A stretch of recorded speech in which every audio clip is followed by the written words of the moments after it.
Hello, I'm Peggy O'Neal, and welcome to today's live learning. The topic is the competing commitment that keeps us from the life we desire. Have you ever felt like you really wanted something, money, a relationship, a better relationship, um, peace, and it seemed like there was such a struggle that you couldn't accomplish it, you couldn't achieve it, maybe you still can't? Well, I'm going to explain why today and what you can do about it. I'm Peggy O'Neal, and I'm the founder of Answering the Call, a Facebook group where we explore these topics. How do I answer the call to know who I truly am and to live as who I truly am? And okay, that will get us going. If you're here in person, please say hi.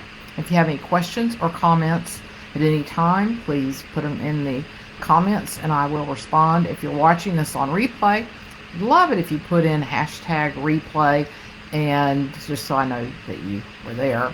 And then also the same thing, if you have any questions or comments, please put them in there and I will get back to you. Okay, so we're going to explore today a model that illuminates why life can seem like such a struggle, what you must stop doing to stop the struggle, and then how to stop doing it. And I'm going to give you 3 essential ways to do it. Okay, so again, I don't know about you, but a lot of my life has felt like such a struggle. I was doing everything right. I had the right skills. I had the right information. I had the right coaches. I had the right systems, structures, everything in place. It's supposed to work. I'm supposed to be able to produce the money or have the relationship, and it's not happening. Well, now I'll show you why. So here's the model. Let's see. I'll hold it up. All right. So here's the model that I promised that I would show today. So this is this thing is not a mirror. So anyway. So this is the where we really want to get to, the relationship, the money, whatever the dream is where we're really trying to get. Okay, so how do we get there, and then what stops us? So what starts it out is who we truly are. Is we are the universe. We're consciousness, awareness, the universal force, universal energy. So we can think about ourselves like a vessel, if you will, we're really a porous vessel, but we're a form through which universal intelligence, this force and energy of the universe, is trying to live through us, express through us, experience the finite world, be in this human experience and express it. And so this energy is trying to, the energies come just coursing through us. Can you imagine? The universal energy is coursing through us, this incredible energetic force that we are. So then we have desires, and of course we naturally have desires. We're here in this human experience. Of course we want to eat, right? We experience that desire. So we know that there are desires. Now there's a difference between the desire that's egoic, one that's going to help me feel better, feel safer, be better than somebody else. So those desires, and I'm going to talk more about that, why they're so challenging. It's right here. It's the competing commitment. So one of the things that we want to do is make sure it's a desire that aligns with our true nature, and I'll come back to that in a minute. But anyway, we have these desires, and we should have them. We're here to express. All right, and then we're on it. We got everything in place, but we're struggling. What's going on? We have a conflicting desire. There's something competing, something holding us back from having this desire come on through, being expressed fully. And as we move through the conflicting desire, then we move out into reality. Because whatever it is we desire, it's already here. As we know, time is a concept. Everything exists right now. So if it's truly a desire, a heartfelt desire, not an egoic desire, it's a heartfelt desire, it exists. And the only reason we don't have it or see it is because of this competing desire that stops us. But out here, we're in reality, which is where the magic and the mystical happen. We've all experienced those synchronicities in life. Now, it doesn't mean that there aren't challenges even as we move through the competing desires. There are challenges because we're here to learn, we're here to grow, we're here to expand our experience. So there are challenges, there's learning to occur. So that's the model that is why life can be such a struggle. So what do we do to stop the struggle? Okay, so we have this competing desire, something that's in the way of this just being, coming on, that we're creating what it is we desire. There's a competing desire. So let me tell you though what the competing desire is. So as we know, our essential nature is not separate. We are universal consciousness. We're not separate. So what many of us do is we identify with the belief in separation.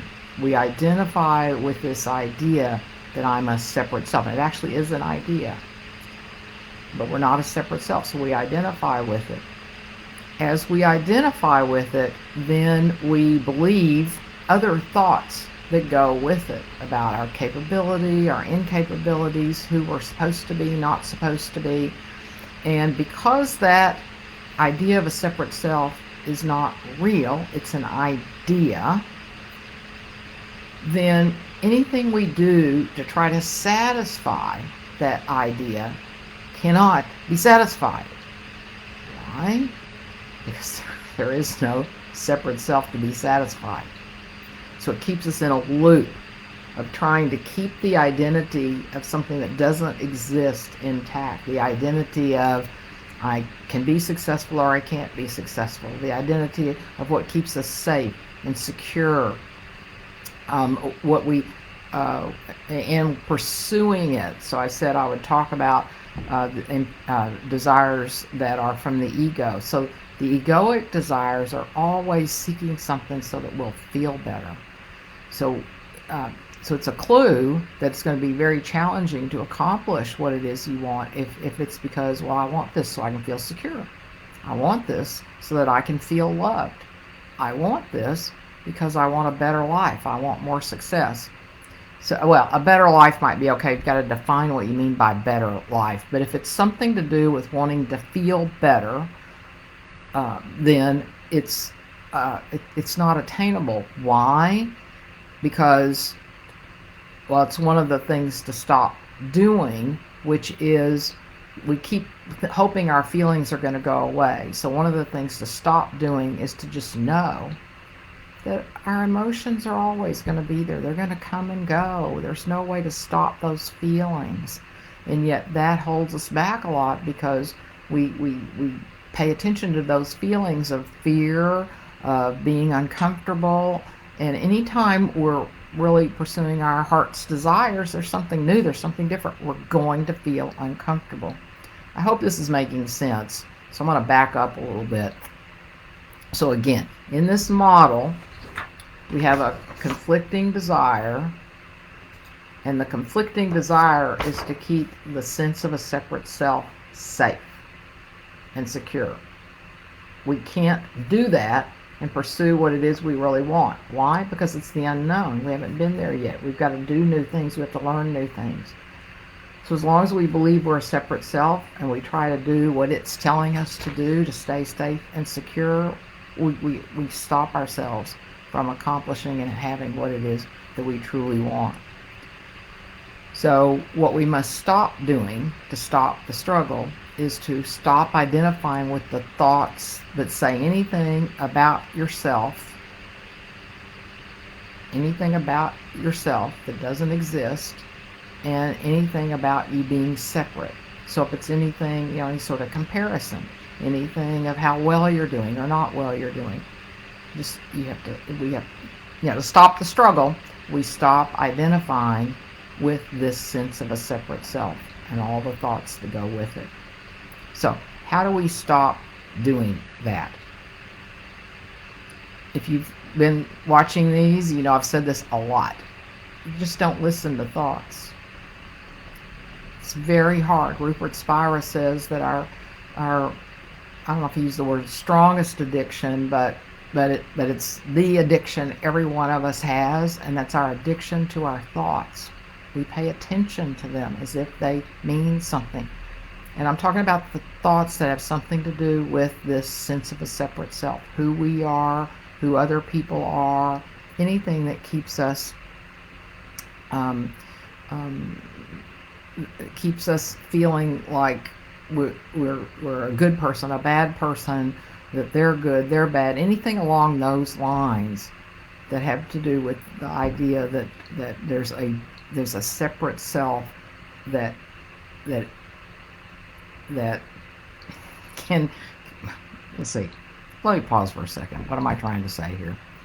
The thought, any thoughts that are consistent with the idea of a separate self. So I'm not talking about thoughts like there's a bus coming down the street, I better get out of the way. I'm talking about thoughts that cause us to feel insecure, that cause us to believe we're better than somebody else, those sorts of thoughts.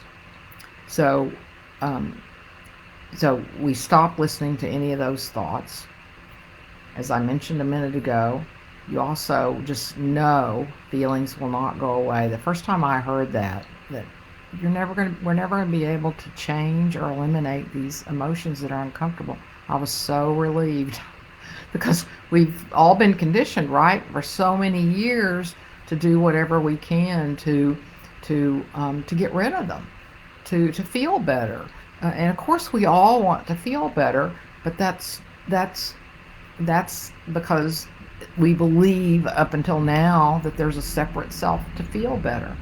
And the more we recognize and know that we're not a separate self, then those feelings do start dissolving.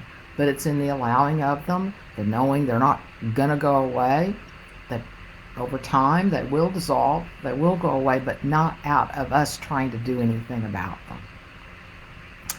And then what's the third thing to do to stop struggling, to stop stopping ourselves, is to clarify what you truly want and why you want it. So I've already said this today, but if it's to make yourself more secure, to feel happier, to feel better in some way, if it's to somehow get somebody else to do something or get them to feel something else, then you can't accomplish that. We can't get other people to do anything. We can't get them to feel anything. And like I've said, we don't have control over our feelings. So if we're trying to make ourselves feel better, those are all things we cannot achieve. So we want to be thinking about what is it that I truly want that isn't tied to those conditions, and then and why do we want it is part of that equation, because that helps reveal to us why. you know. And so, for example, if I say I want to make more money so I feel safe and secure, can't achieve it. If I want another relationship so that I can feel loved and cared for, can't achieve it. Will I probably feel loved some of the time when I'm in a relationship? Sure. But if I'm looking to feel loved because of how another person behaves, then it's not achievable, because I can't get that other person to do things. Now, I can make requests of that person. If I want more connection, I could say, could we hug more often, those sorts of things. But another person can't act in a way that's going to affect whether I feel more loved. So they could be doing the most loving things in the world, and I might not feel loved. So you want to clarify what you want and why, and keep refining what you want until you get to the place where you just go, oh, I just want this. Like a lot of coaches, I've been working with people with this model and this way of working, which is quite powerful, for several months now. I learned it by doing a lot of work with a lot of other teachers. And so, like, a lot of coaches say things like, I want to work with people so that I can help them feel more secure in their lives, so I can help them express their own voice. Well, some of that may not be able to be accomplished. I can. So, what a better way to think about what I want is, I want to share what I know about being able to express my own voice with other people who want to be able to express their own voice. Now, that would work because I'm not looking to ensure that they express their own voice, because that's not up to me.